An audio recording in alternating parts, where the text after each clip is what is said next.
My name is Dr. Daniel Pang.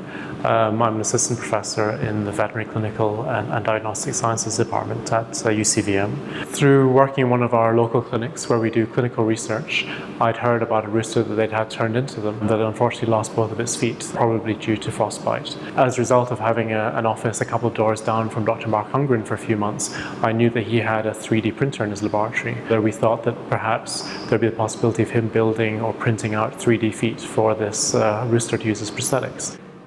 My name is Douglas Condro, and I'm a mechanical engineering student at the Schulich School of Engineering at the University of Calgary, and I'm specializing in biomedical engineering.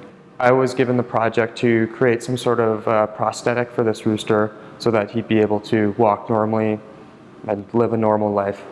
My first steps were just to look through different feet. So for example, I had a T-Rex foot that I printed off. I had some simple rooster feet that I printed off, and these were hopefully something that I could use as templates for the model. But what I found, it was quite difficult to find exactly what I needed, so I used a turkey foot and I 3D scanned that, and that's where I got the model itself. I would use the 3D printer, and these 3D printers print with PLA, which is a hard plastic.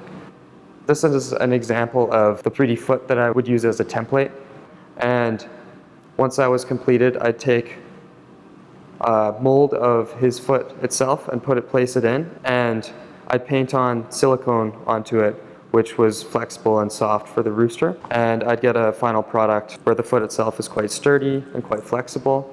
So even though things really started out purely by chance, this collaboration is really a very good example of how clinical sciences can tie in with basic researchers to try and solve a very real and very acute problem. Working on creating prosthetics or simulators for animals or humans is something that is my end goal, and working on a project like this was a really good opportunity for me to pursue that. If things work out well in the long term, there's certainly the possibility of looking into exploring other avenues, either with other birds with similar kinds of damage or other species such as dogs and cats.